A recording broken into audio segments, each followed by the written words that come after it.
The GPC is a reporting standard, not a methodology document. It tells us what we need to report, but does not prescribe the methodology for those calculations. However, it does give recommendations for calculation methodologies, and those recommendations are consistent with the IPCC. Emissions are typically calculated by multiplying activity data by emissions factor. Activity data is data that is a representation of the level of activity or what's happening within a city. Typically, this is things like the volume of diesel used by trains or on-road vehicles, or perhaps the amount of electricity consumed by commercial buildings. Emission factors are a unit that are used to convert the volume or quantity of fuel used into a mass of greenhouse gas emission. Typically for diesel, this might be the tons of greenhouse gas produced for every litre of diesel used, or in the case of electricity, the tons of greenhouse gases released from the generation of 1 kilowatt hour.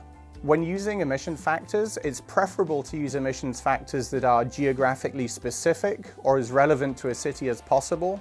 But if these aren't available, the IPCC has a number of emissions factors that are robust and well supported and well recognized. Emissions factors are also used to convert the total impact of different greenhouse gases, be it methane or nitrous oxide, into units of carbon dioxide equivalent. The different gases reported within the GPC have different impacts on climate.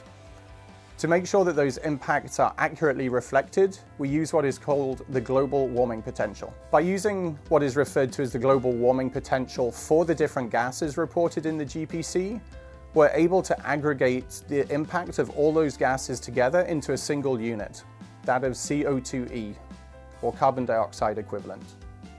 There are a number of different sources of data that can be turned to when looking to compile an inventory. These might range from government departments or statistics agencies to international organizations, or even local universities and non-profits or non-governmental organizations.